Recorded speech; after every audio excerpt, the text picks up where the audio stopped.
Hey guys, tonight we're stepping into a quieter corner of history. Not the loud kind filled with wars or revolutions, but a slower, heavier story. One that unfolded behind closed doors, locked gates, and carefully chosen words. This is a story about people who were not violent, not dangerous, not criminals, but were still locked away from the world. In Victorian England, mental illness was rarely discussed, rarely understood, and almost never treated with kindness. It was hidden, renamed, and quietly removed from public view. So as you get comfortable tonight, lower the lights, let the room settle, and allow this story to unfold slowly. If you enjoy calm, unhurried history like this, consider subscribing, not out of habit, but only if this kind of storytelling truly helps you rest. Now, let's begin. In Victorian society, appearances mattered more than almost anything else.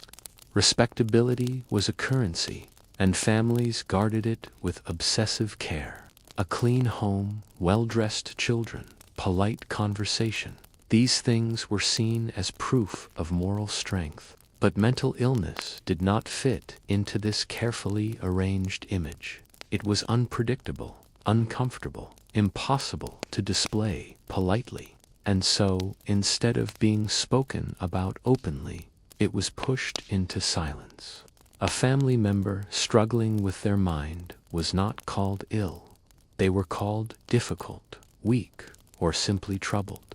The words were softer, but the consequences were not. What counted as mental illness during the Victorian era was shockingly broad.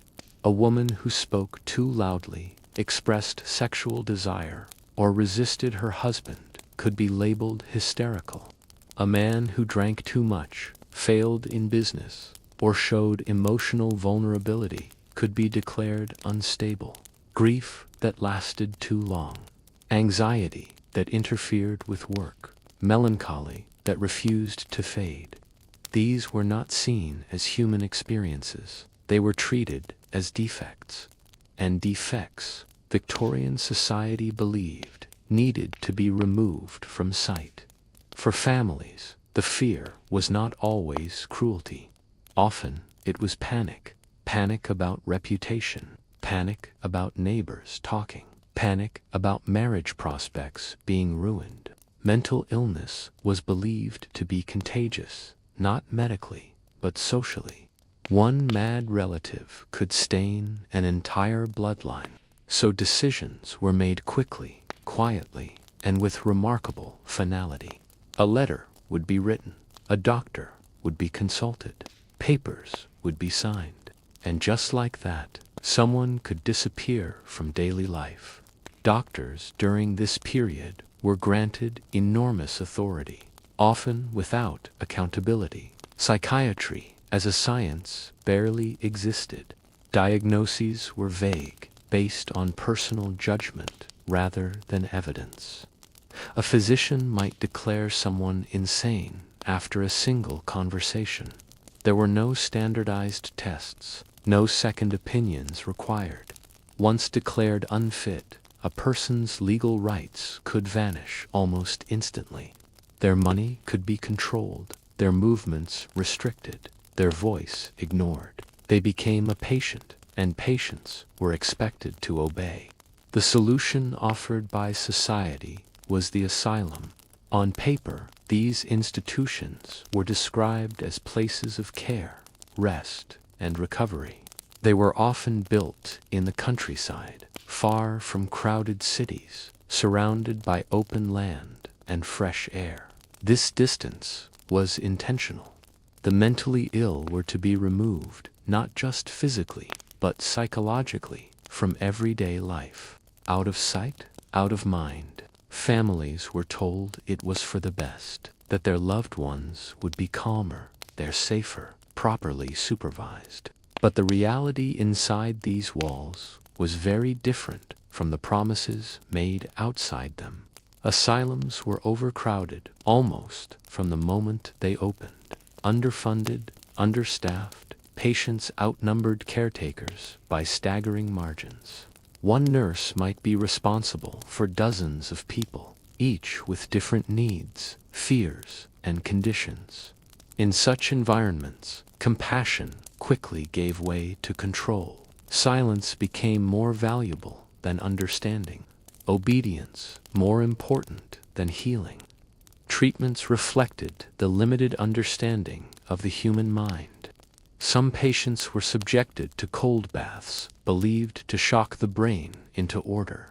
Others were restrained for hours, sometimes days, to prevent excited behavior. Mechanical devices were used to limit movement. Chairs, cuffs, straps, all justified as necessary for safety. Sedatives existed, but they were crude and often dangerous. The goal was not recovery. The goal was quiet. Women, in particular, were vulnerable within this system. Their bodies and emotions were already viewed as unstable by nature. The diagnosis of hysteria was used liberally, applied to everything from insomnia to dissatisfaction with domestic life. Pregnancy, menstruation, and menopause were all considered potential causes of mental breakdown. A woman's inner life was treated as a medical problem to be managed, not a voice to be heard. And once inside an asylum, escaping that label was nearly impossible. Men faced their own quiet punishments.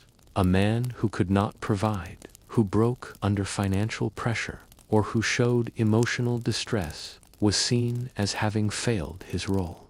Industrial life was harsh, exhausting, and relentless.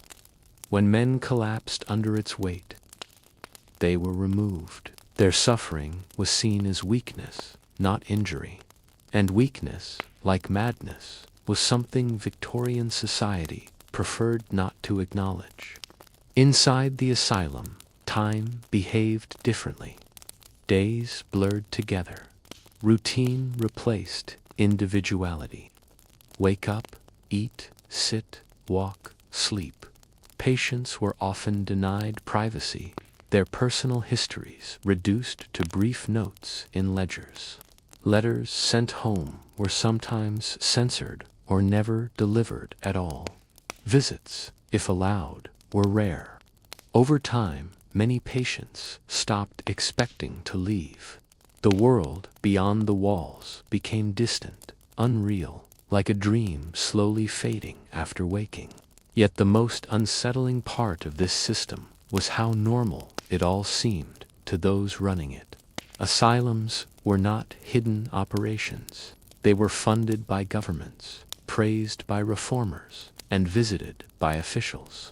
Reports were written declaring them humane and progressive. Statistics were published showing efficiency, not humanity.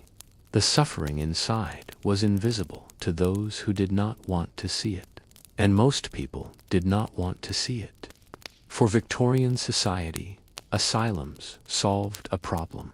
They kept cities orderly, families respectable, streets calm. The cost was paid quietly by those locked inside, people whose only crime was being inconveniently human. Their stories rarely survived. Their names faded. Their struggles were absorbed into institutional silence. And for decades, this system continued, largely unquestioned. As the gas lamps flickered outside and factory whistles marked the passing hours, thousands of people lay awake behind barred windows, listening to unfamiliar sounds, wondering how they had arrived there. They were not monsters. They were not dangerous. They were overwhelmed, misunderstood, and discarded by a society that valued control over care. And this was only the beginning of the story. Once someone was admitted into a Victorian asylum, the outside world began to fade faster than most people expected. The transition was not dramatic. There were no speeches, no explanations, no careful easing into a new life. It happened quietly. A gate closed, a door locked, And suddenly, everything familiar, family voices, personal routines, even one's own name, began to lose importance. Inside these institutions, individuality was considered a problem. Order was the solution. Asylums were designed around routine because routine was easier to control than people. Bells dictated when patients woke, ate, walked, and slept. Meals were simple, repetitive, and often inadequate. Thin porridge, bread that tasted of damp storage. Tea so weak it barely deserved the name. Hunger was common, but complaints were not welcomed. Complaining suggested agitation, and agitation justified punishment. Silence, on the other hand, was rewarded with fewer restrictions. Clothing was standardized. Personal belongings were taken away for safekeeping, though many were never returned. Hair was cut short for hygiene. Dignity quietly sacrificed in the process. Patients began to look alike, which made them easier to manage and harder to remember as individuals. When everyone looks the same, suffering blends together, faces blur, names disappear. Only numbers remain in record books. Work was often presented as therapy. Men labored in gardens, farms, or workshops. Women cleaned, cooked, and sewed endlessly. The idea was that productive labor could restore order to a disordered mind.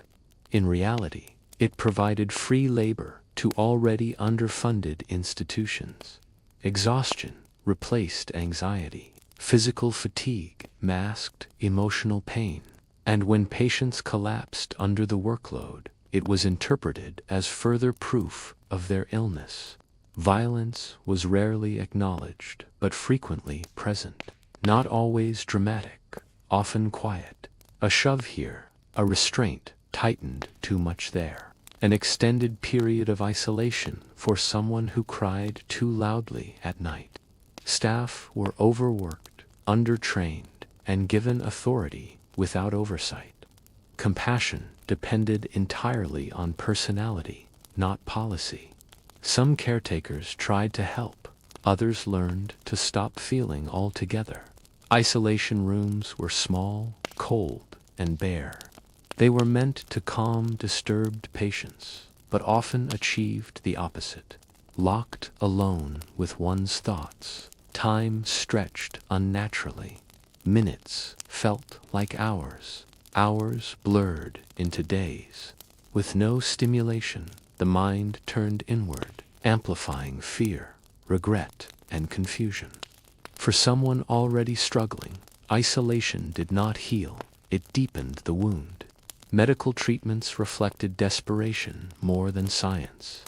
Bloodletting was still practiced in some institutions, based on the belief that excess blood caused mental disturbance. Patients were weakened intentionally, left pale and dizzy, their resistance broken. Cold water immersion was common. Patients were submerged repeatedly, sometimes held underwater until panic set in, all in the name of restoring balance to the mind. What it actually taught was fear. Sedation was crude.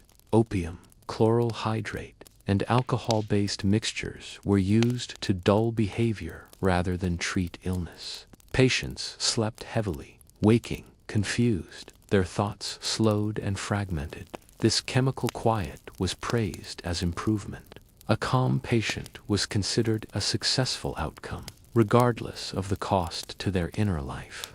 Recovery was measured in obedience, not well-being. Women endured particular scrutiny. Female patients were closely monitored for emotional expression. Crying too much was hysteria. Laughing too freely was mania. Silence could be interpreted as depression. There was no correct way to exist. Many women entered asylums for reasons that had nothing to do with mental illness, unwanted pregnancies, defiance, or simply being inconvenient. Once inside, Their testimony carried little weight. Their words were filtered through male authority. Letters written by patients were often intercepted. Officials claimed it was to prevent distressing families, but the effect was isolation.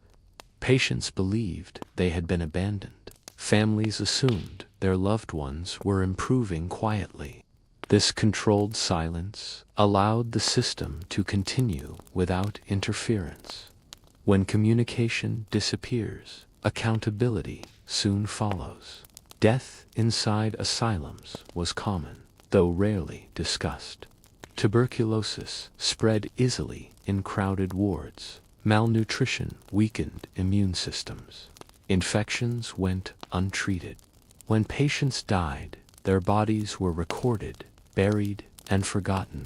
Sometimes families were notified, sometimes not. Even in death, these individuals remained institutional property.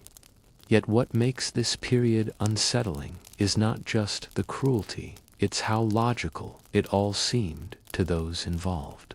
The system was efficient. It reduced public disorder. It kept cities calm. It allowed society to pretend that madness had been solved by walls and locks. And for people outside those walls, that illusion was comforting.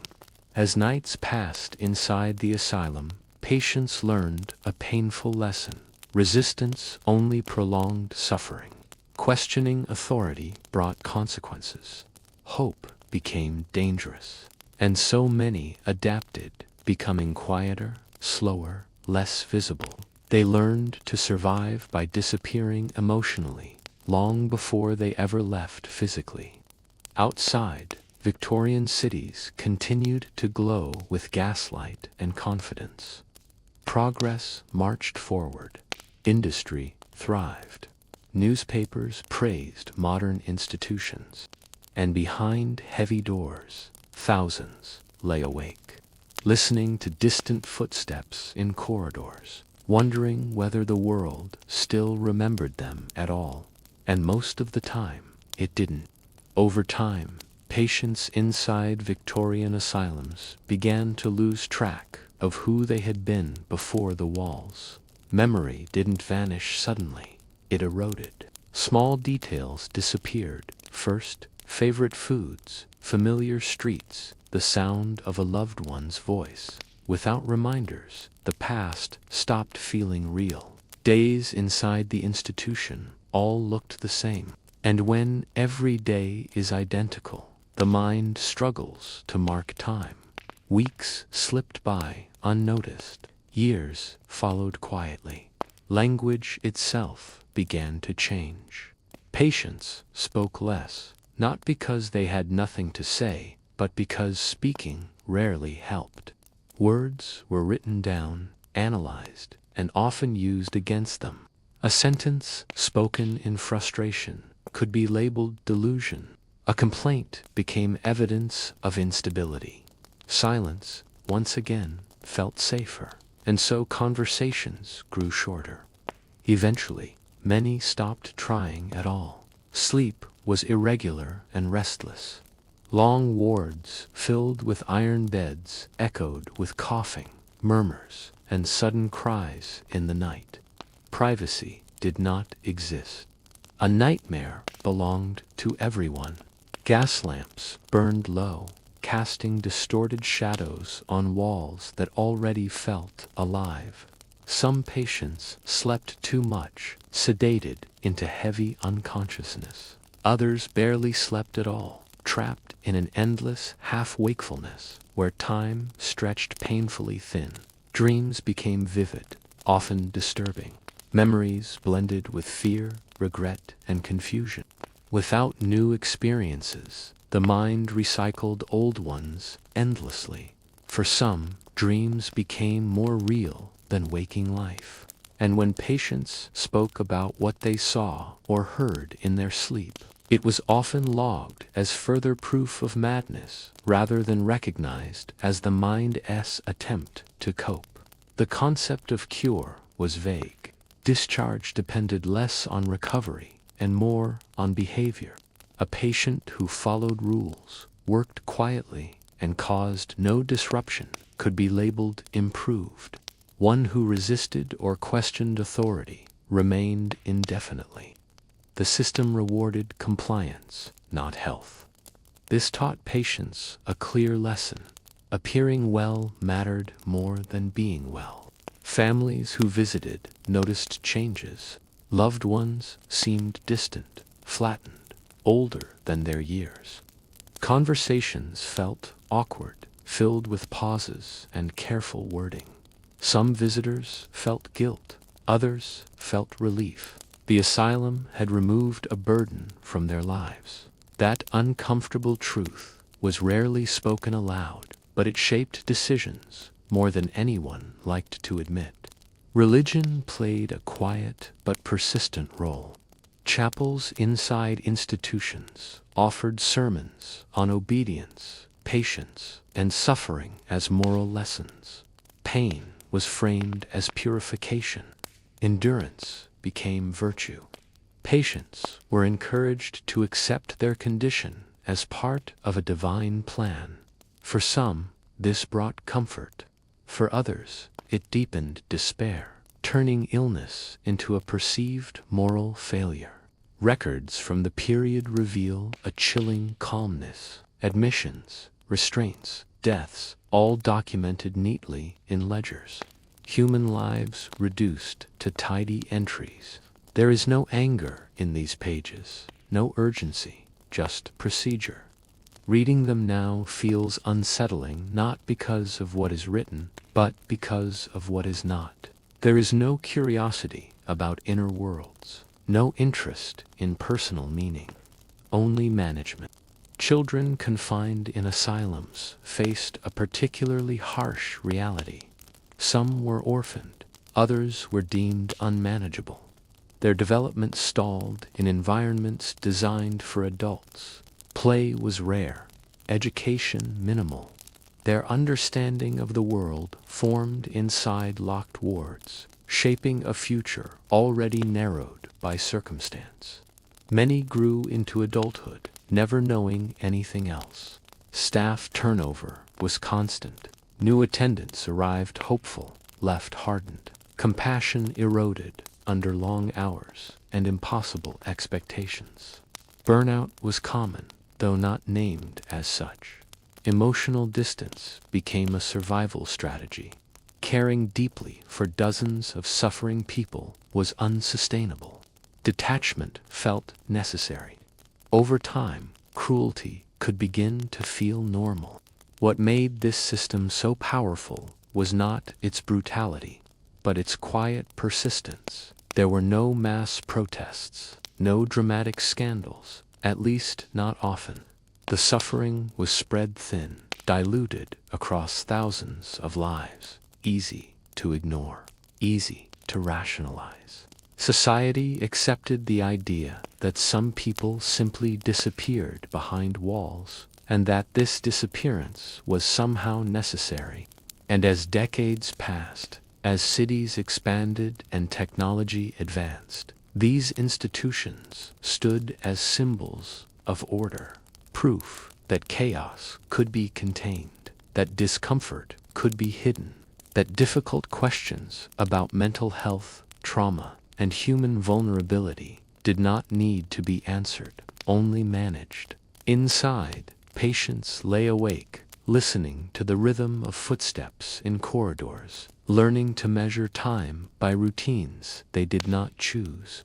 Outside, the world continued confidently forward, unaware or uninterested in what those walls quietly absorbed. Because once a society decides that certain lives can be set aside for the sake of comfort, it rarely stops to ask what that decision costs.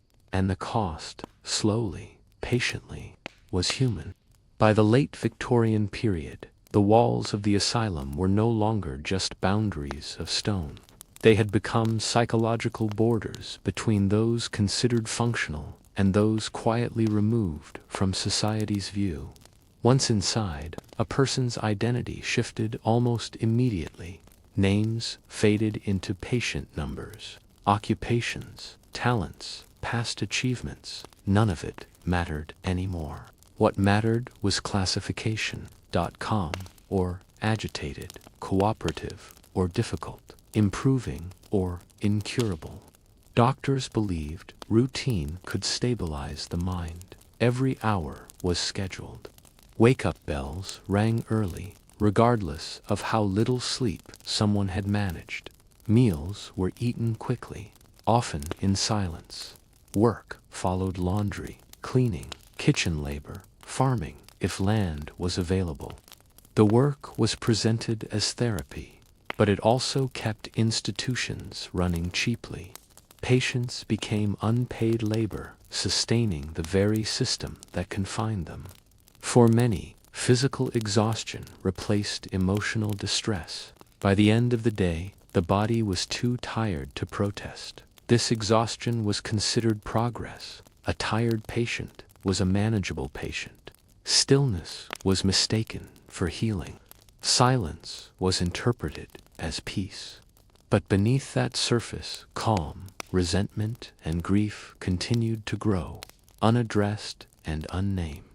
Punishment remained a constant threat. Solitary confinement, reduced food, physical restraints, all justified as necessary interventions.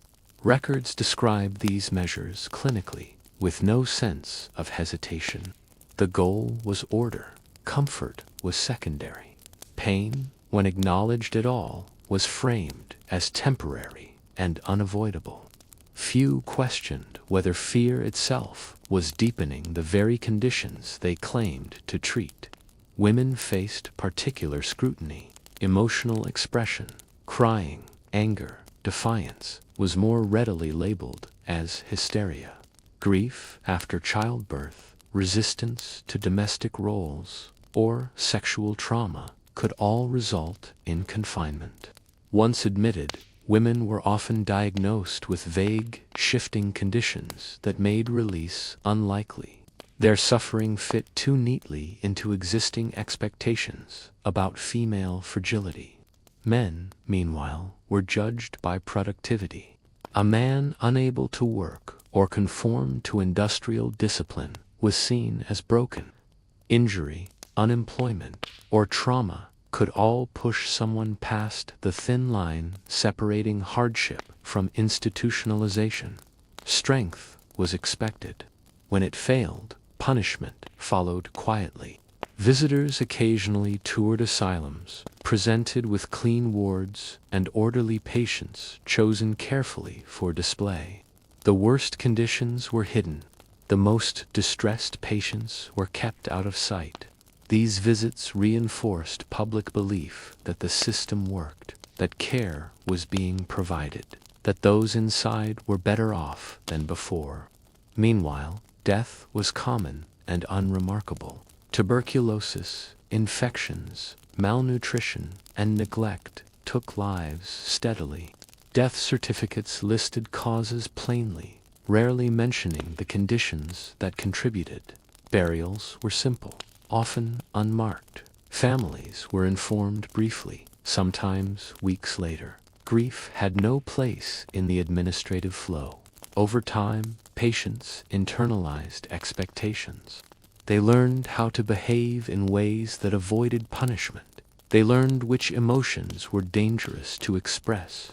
Some lost the ability to recognize their own feelings altogether. Emotional numbness became adaptive. Hope became risky. To hope was to risk disappointment. Medical theories changed slowly, but the system remained rigid. New ideas were debated in journals, while daily life inside institutions continued unchanged. Reform was discussed far more often than it was implemented. The suffering persisted quietly, buffered by bureaucracy and distance. What made escape so rare was not just locked doors, but lack of alternatives. Once labeled insane, employment opportunities vanished. Family support weakened. Society offered no path back. The asylum became a permanent address, even for those who might have recovered under different circumstances. Outside the walls, industrial progress accelerated. Trains moved faster, factories grew larger, cities expanded. And yet, these institutions remained frozen in time, absorbing those who could not keep pace. They became storage spaces for human overflow, a solution that required no real understanding.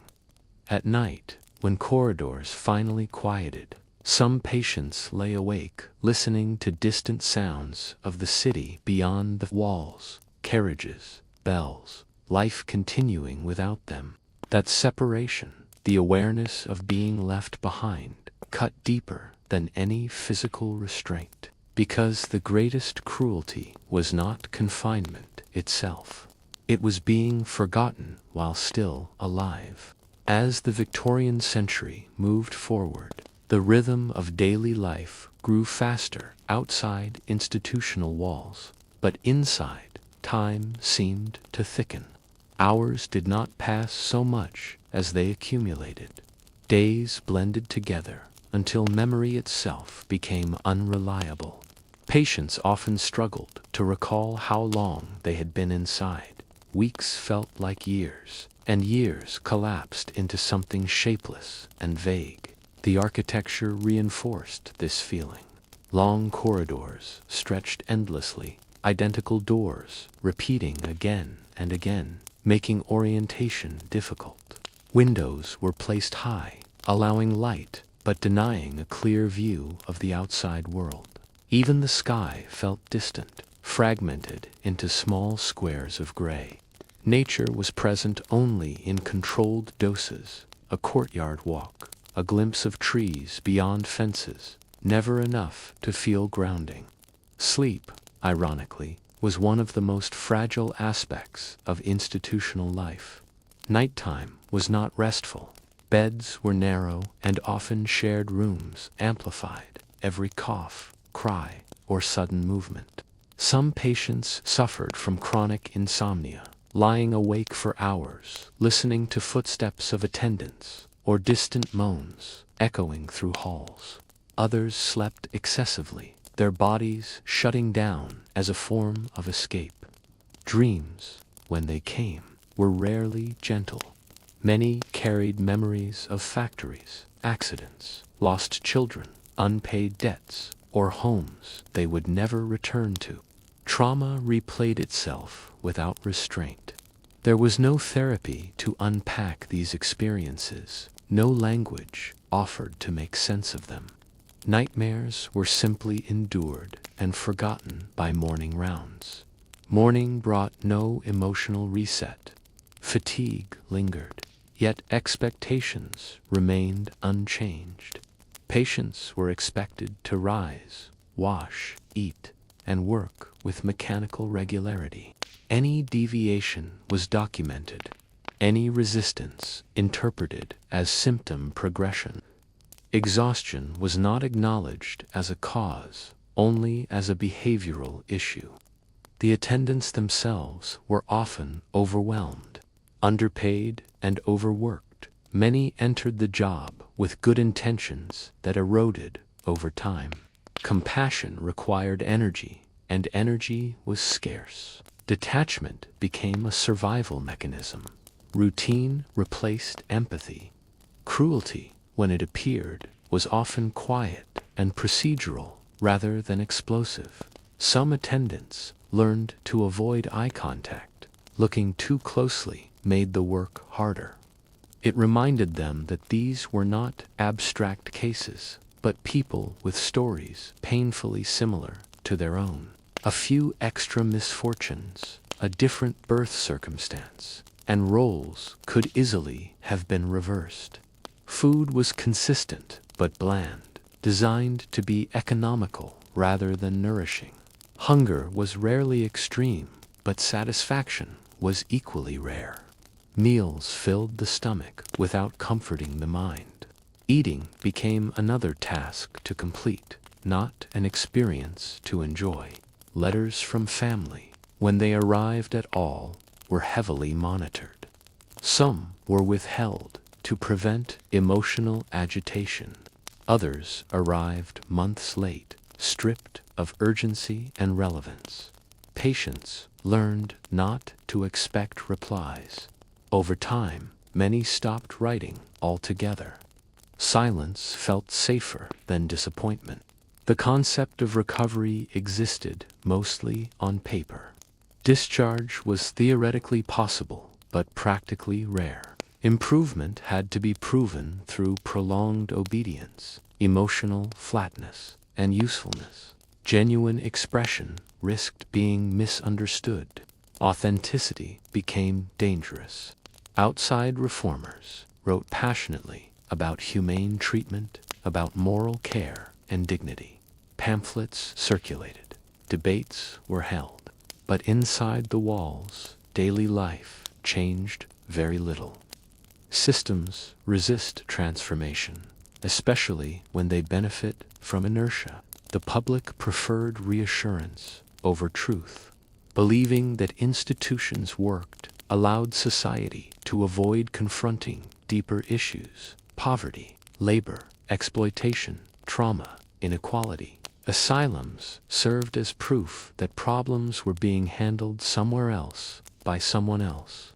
At night, some patients whispered to one another, sharing fragments of memory like contraband, a childhood kitchen, a street corner, a song once heard at a fair. These moments were brief but powerful, reminders that identity still existed beneath the labels.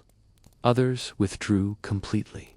Speech faded, movement slowed, emotional expression narrowed, until even sadness became too heavy to hold. This was recorded as deterioration, but in many cases it was simply resignation.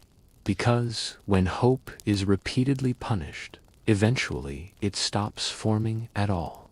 And when a system trains people to disappear quietly, it rarely notices when they finally do. Outside the walls of institutions, Victorian society continued to insist that progress was accelerating. Railways expanded, factories multiplied, cities grew louder and denser. But for many ordinary people, this progress did not feel like movement forward. It felt like being slowly pulled under by something too large to fight. Exhaustion became a permanent condition rather than a temporary phase. Workdays stretched far beyond daylight. 12, 14, sometimes 16 hours were considered normal, especially for laborers who had no leverage to negotiate. The human body was treated as a resource that could be depleted and replaced, not maintained.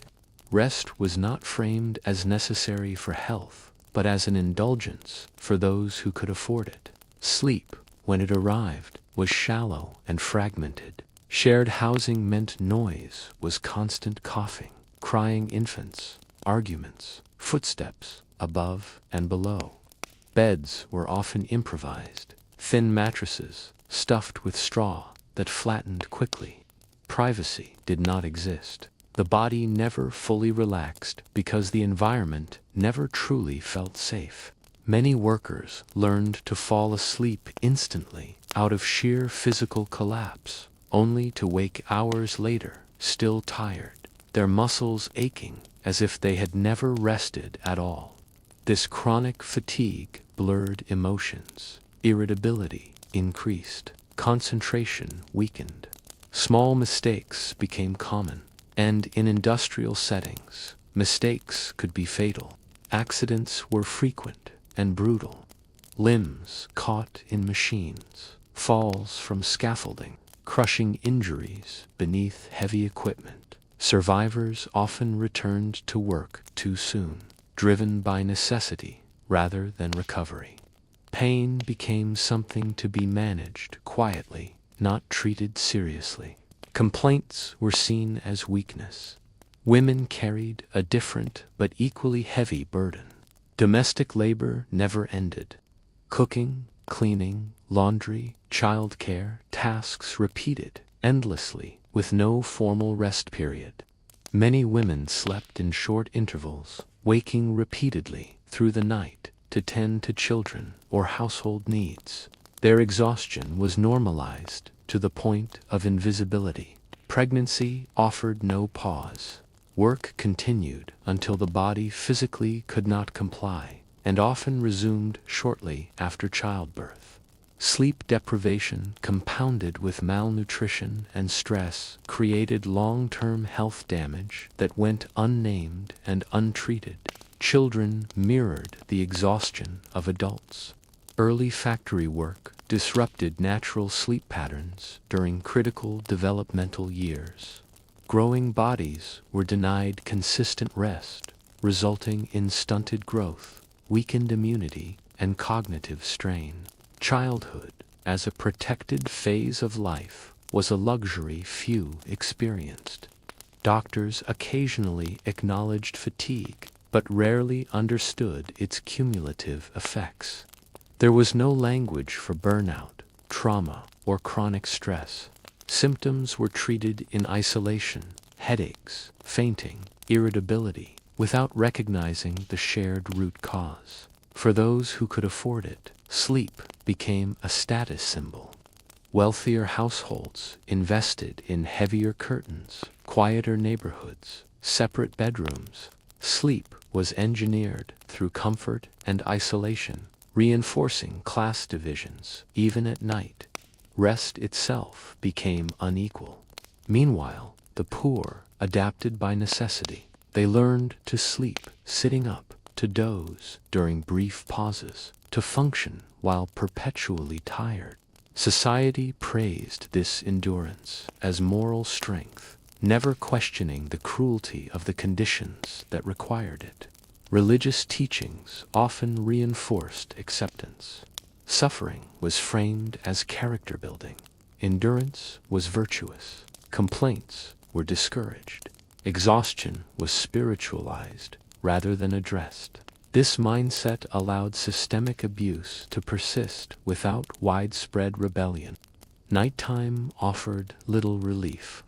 Gas lamps extended work hours, blurring the boundary between day and night. Darkness no longer guaranteed rest. The body's natural rhythms were overridden by economic demand. Over time, many stopped expecting meaningful rest at all. Sleep became something stolen in fragments, never fully trusted. Dreams shortened. Deep sleep became rare.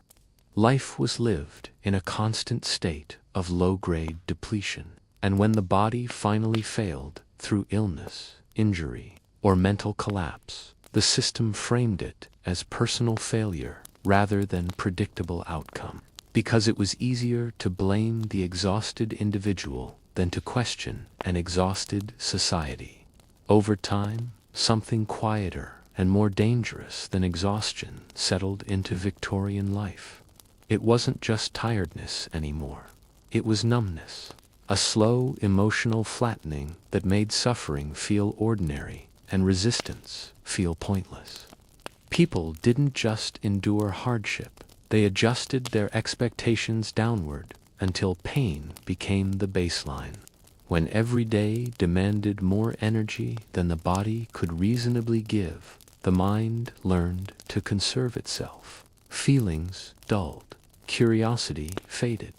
Long-term hope shrank into short-term survival. Many stopped imagining a future that looked different from the present. Tomorrow was simply another version of today. This psychological narrowing wasn't dramatic. It didn't announce itself. It crept in quietly, reinforced by routine. Wake before dawn, work until dark, eat quickly, sleep lightly, repeat. Life became a sequence of tasks rather than a narrative with meaning. People existed inside systems they did not design and could not escape. Complaints slowly disappeared, not because conditions improved, but because complaining required energy. Silence was cheaper. Acceptance was easier than disappointment. In this way, oppression became self-sustaining. The system no longer needed force when exhaustion did the work for it. Even language reflected this shift. Words like rest, leisure, and comfort became associated with indulgence rather than necessity. To want more sleep was to admit weakness. To desire ease was to appear ungrateful. People learned to apologize for their own limits. Public life reinforced the message. Newspapers praised productivity. Sermons glorified sacrifice. Employers rewarded endurance, not health. Stories of workers who pushed themselves to collapse were framed as inspiring rather than alarming. Suffering was romanticized when it served profit. Mental health as a concept barely existed. Anxiety, depression, trauma, these were not named experiences, only personal failings. Those who broke down were labeled unstable, hysterical, or morally weak. The cause was never the environment, it was always the individual. For many, sleep became emotionally guarded territory. Dreams could be unsettling reminders of desires long suppressed. Some avoided deep sleep unconsciously, waking often, staying half alert, even at night. Rest felt unsafe because it loosened the control required to survive the day. Alcohol offered artificial relief.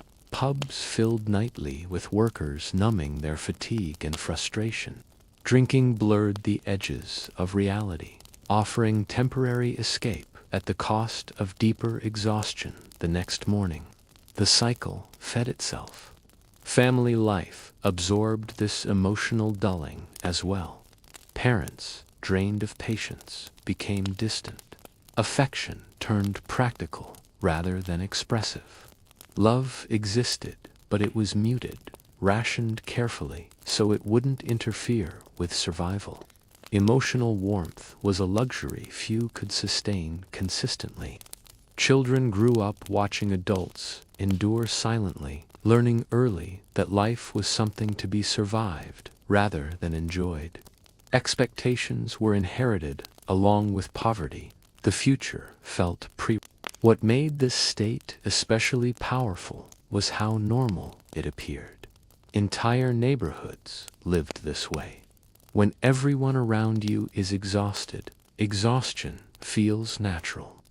When everyone accepts less, demanding more feels unrealistic. There were moments of rebellion, strikes, protests, reform movements, but they existed against a backdrop of widespread fatigue. Change required energy, organization, hope. Exhaustion quietly undermined all three. So Victorian society didn't just control bodies through labor. It shaped minds through depletion. It trained people not to ask what life could be, only what it required. And the most effective systems of control are the ones where people stop imagining alternatives altogether. As night settled over Victorian London, people didn't simply go to sleep. They prepared themselves mentally for survival.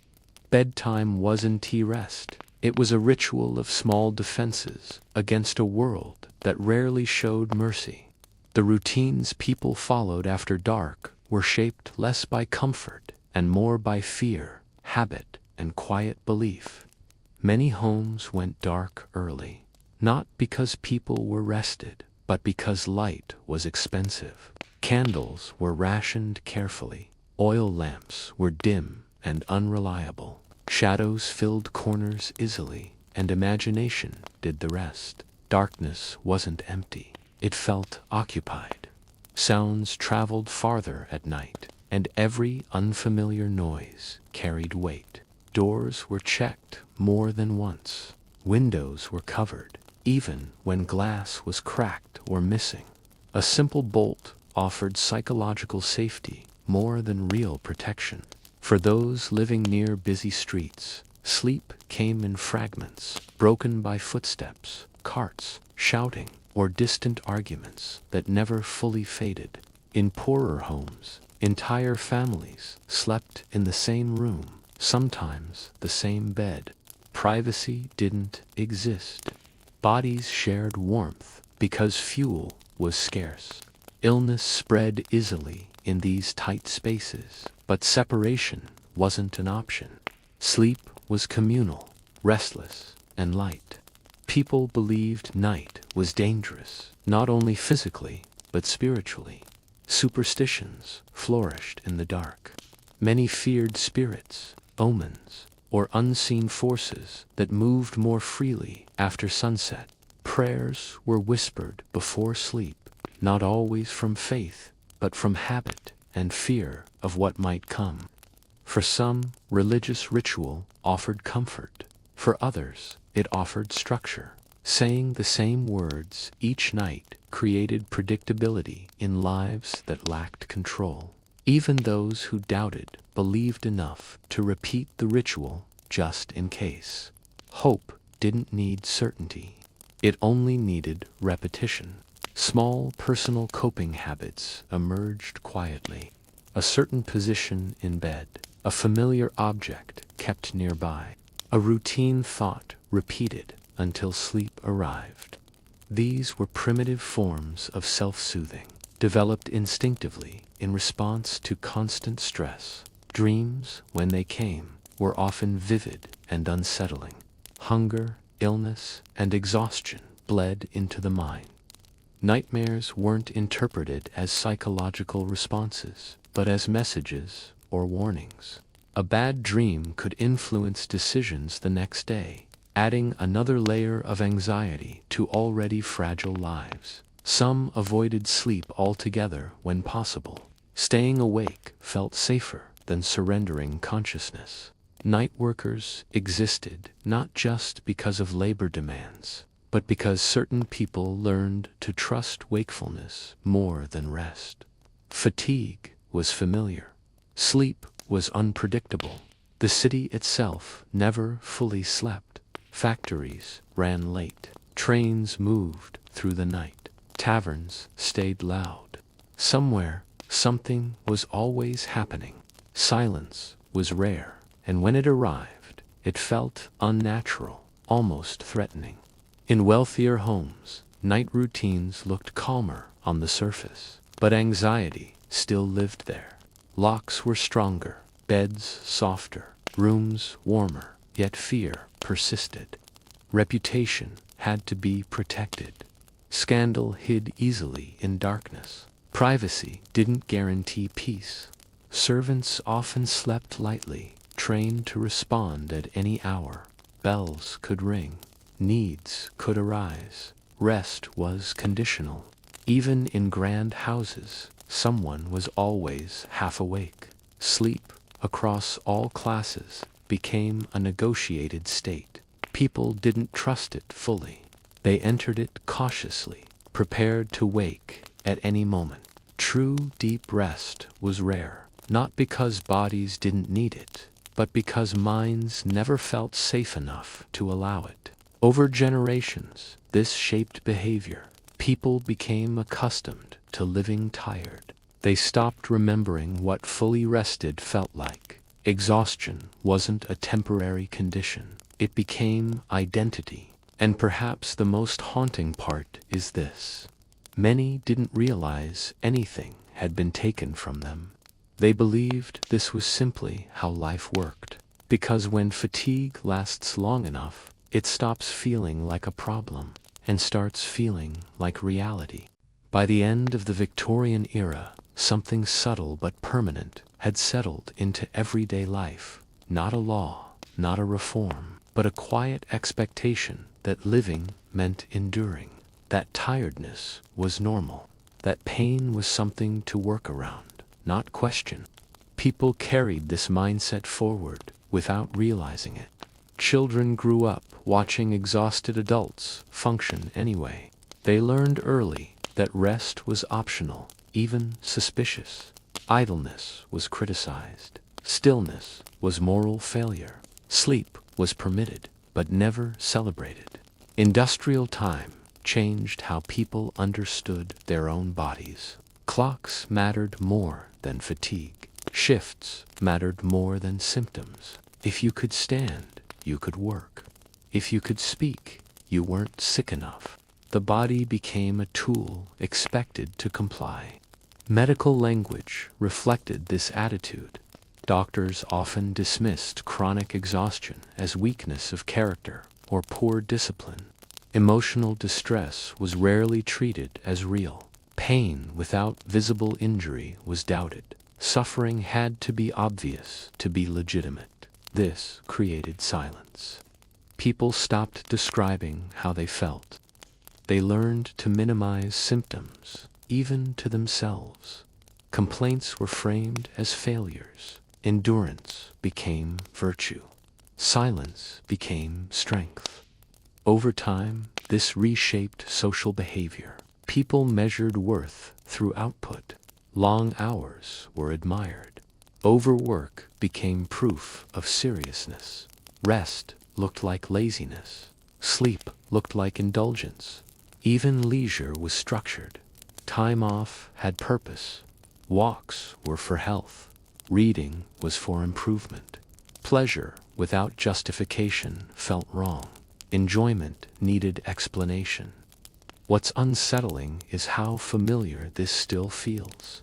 Many of the ideas we treat as modern hustle, productivity, guilt around rest, didn't appear suddenly. They were refined in Victorian England, shaped by factories, poverty, fear, and survival. The body learned to ignore its own signals. The mind learned to push through discomfort. These habits didn't disappear when conditions improved. They stayed, passed quietly from generation to generation. Modern life is cleaner, safer, more comfortable, but the internal rules often remain the same. We still apologize for resting. We still explain why we're tired. We still feel guilty for doing nothing. Victorian people didn't have the language to describe burnout, anxiety, or depression, but they lived inside those states daily. Their coping mechanisms were limited, imperfect, and often harmful, yet they normalized them so completely that suffering became background noise. History usually records inventions, wars, laws, and leaders. It rarely records exhaustion. But exhaustion shapes everything. It changes how people think, how they love, how they raise children, how they imagine the future. The Victorians weren't weak. They were surviving a system that demanded constant output with minimal care. And in surviving it, they unknowingly built habits that outlived the system itself. When they lay down at night, in crowded rooms, damp beds, aching bodies, they didn't imagine a world where rest was protected. They didn't expect comfort, they expected endurance. And that expectation traveled forward, quietly, unchallenged, still present. So when sleep comes now, softer, safer, quieter, it carries echoes of a time when night wasn't rest, but risk.